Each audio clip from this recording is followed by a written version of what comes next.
Good morning. We are live. It is March 19th, 2019.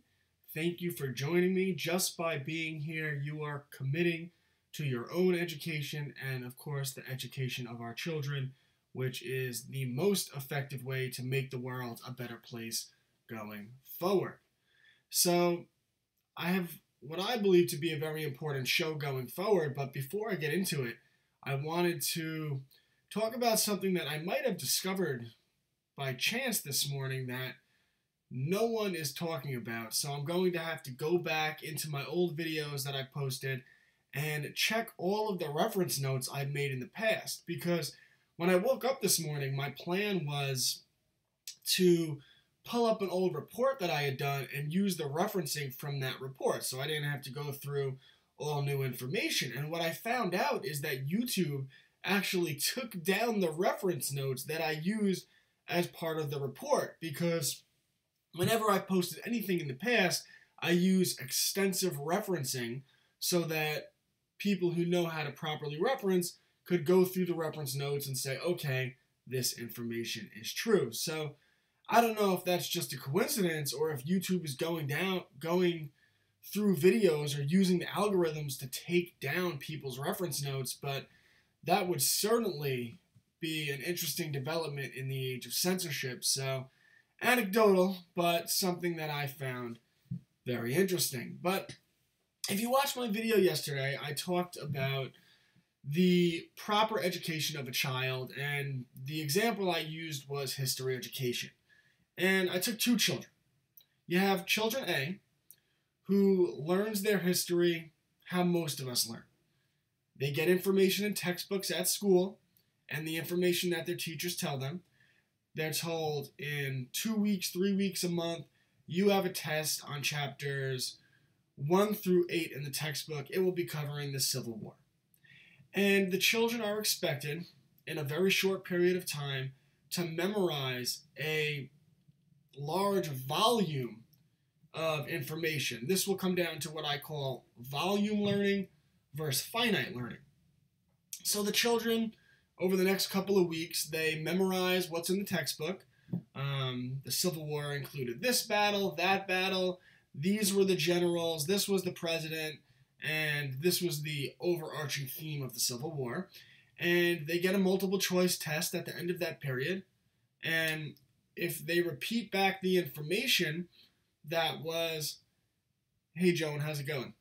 If they repeat back the information that was in the textbook, then they get their A, and the teacher says they did a good job and now they know history. But what it really taught them was how to memorize information in a textbook. It didn't teach them to verify if that information is true. They are supposed to take at face value that the information provided to them by the textbook, provided to them by their teacher, sources of authority, both the textbook and the teacher are authority, have been vetted and are true. So what they're really learning is how to memorize information and to outsource their thinking to authority. That truth comes from authority. And these very children, which make up the overwhelming majority of society, they grow up and they never learn to discover truth. Truth always comes from those textbooks. Truth always comes from the teachers. Truth comes from authority. Take Child B. Child B has a different teacher, and they are told, or they are given the option to study what they like to study. What historical topic do you want to study? And they choose the Civil War. So you have them read a book by a Civil War historian, and you say, okay, well, what did you find interesting? And they say, I really thought Stonewall Jackson was interesting. So then you have your child do research and find out if Stonewall Jackson wrote any books. And if he wrote any books, that's a primary document. So you have your child read Stonewall Jackson's actual writings. If he didn't write any books, you see if they could go through maybe the Library of Congress online and see if he had any direct communication notebooks that people have compiled. And you see if they could learn, they could get back to primary documents that way. And this is more of a finite strategy of learning. Right now, they're learning about the Civil War, and they're studying the direct communications of Andrew Jackson. And afterwards, you could question them, you could have them write a paper, and you could say, okay, well, why don't you learn about the opposing side? And say, why don't you read the writings of Ulysses S. Grant? And do the same thing. And you take longer with learning the history. Rather than this volume bulk, you have your child really get into the primary sources. But what your child's learning is much more valuable because they're learning how to think, how to get back to primary sources and interpret information for yourself rather than having authority tell you this is what was true. A great example would be Abraham Lincoln. Many people, when they talk about the Civil War, would say, oh, well, the Civil War was about ending slavery. I think if you read the direct writings of Abraham Lincoln, you might discover that the Civil War was about something else entirely. So, in method A child is learning to memorize and outsource their thinking to authority. But in method B, a child is learning the process of discovering truth. And when these two children grow up, you'll see the difference in their ability to decipher what is true and what is false when they come across news articles or when they put on the mainstream media. Because child A, and this is most people in our society, has learned that truth comes from authority. But child B has learned the process of discovering truth, and because of this, child B will be much greater equipped to deciphering what is true and what is false. And I wanted to go through extensive references this morning, but as I said, I was shocked to find out my referencing on my previous videos had been taken down, which I'm very interested to. I'm going to have to write some people and see if this phenomenon is just a coincidence or if this has been more widespread, that YouTube is taking down people's references. That would be really something. So I'm interested in looking into that. But when you're reading a news article,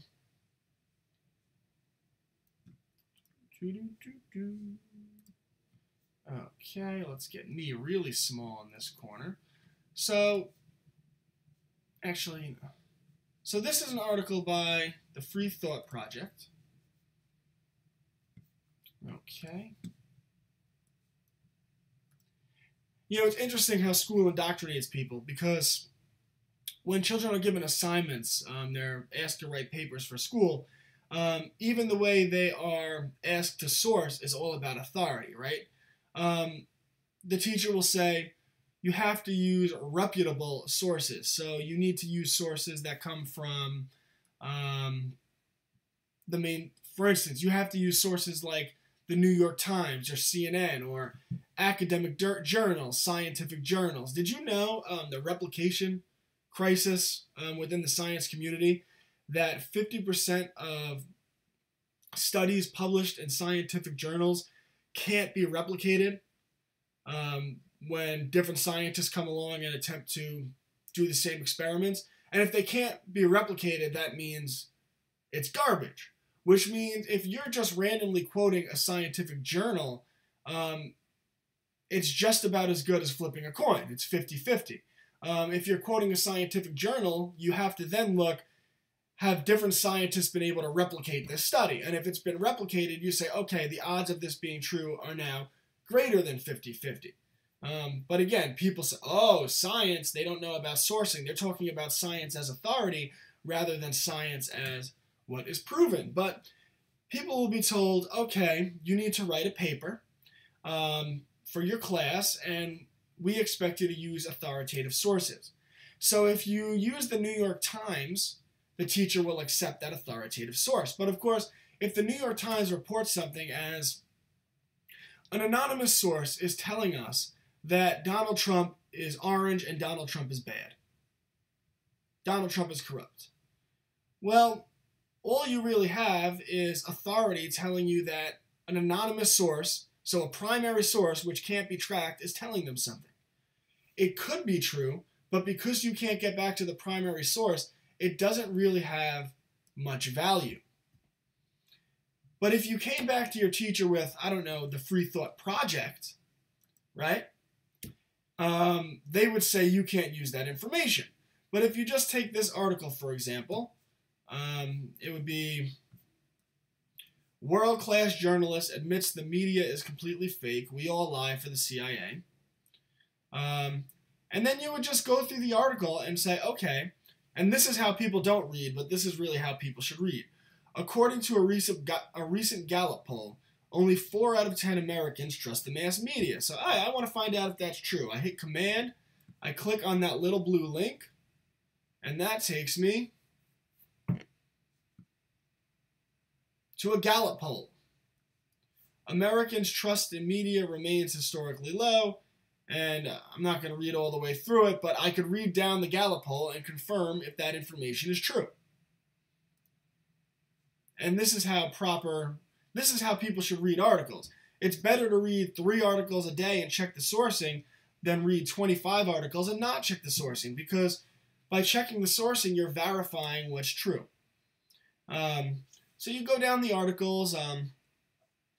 Liberals have a hard time believing Fox News, while conservatives have a hard time believing MSNBC. In the meantime, however, I'm not even going to try to pronounce that, all of them are manipulating you for the same goal, to sell you war. In an interview with RT, Russian Times, not going to try to pronounce it, dropped a bombshell when he stated that the mainstream media writes under direct CIA pressure. He said he's been a journalist for 25 years and that basically he ghostwrites for the CIA. You can go to the interview itself, which again is getting back to the primary source, but he could be making that up. The doctor is not alone in his claims. Zero Hedge points out multiple reporters have done the same, and this kind of truthfulness is something the world needs more of. And then they go on to point it out. One great example of a whistleblowing reporter is investigative journalist and former CBC News reporter Cheryl Atkinson. By the way, if you don't follow Cheryl, she is phenomenal, and you could go to the direct link of her talking about it. But again, that's just her saying things. You could take that with a grain of salt. You could say, okay, she's pointing me in the right direction, but you're not getting back to primary documents with at least that video. Another great example is Amber Lyon, a 3-time Emmy award-winning journalist who said that they are routinely paid by the U.S. government and foreign governments to selectively report on and even distort information on certain events. And you could go to her link. But again, these are all very hearsay, but it does paint a picture. So you say, okay, well, how do I find out if this type of thing is true? The CIA operation began as the Cold War ramped up in the 1950s. In an attempt to gather intelligence and influence public opinion, the CIA recruited journalists from across the United States. The program operated for nearly 3 decades and was deeply embedded in the fabric of American journalism. These compromised journalists provided the CIA direct access to some of the most prestigious media outlets in the country. The scope of the infiltration of the media was vast, encompassing newspapers, periodicals, press services, news agencies, radio and television stations, book publishers, and foreign media outlets. A congressional investigation by the Church Committee exposed a vast propaganda program. Now that is how you get back to primary documents. So you click on the congressional investigation, and that takes you to the primary document, the report released by the Church Committee. So this is a congressional report released on CIA infiltration of media. Now that is good sourcing. So now you say, okay, so the information, the ancillary information provided by that doctor, by Cheryl Atkinson, by Amber Lyon, that was good. That painted a picture of a pattern. Now I get back to the primary document, the Church Committee, and you can really get into it. I've read through most of this document myself, but you can confirm the information they're saying. So if you took this to your classroom teacher, you would say, hey, look, this is all true, And they would say, oh, the Free Thought Project, that's not a good source. That's not the New York Times. So what they're telling you is that authority is truth. But really, truth comes from getting back to primary documents. And that's the different way in which you should structure education so that your child knows how to discover truth rather than trust truth from authority. So, simple show today. I just wanted to show you that basic concept, but you can do the same thing with Wikipedia sourcing. You go back to Wikipedia, you click on the little blue links, and you can find out where they're getting their information from. So please share this link. I appreciate you tuning in today, and make sure you structure your child's education so that they know how to do this, so that when they read articles, they can determine what is true and what is false. Thank you for tuning in. As always, power to the individual, and long live liberty.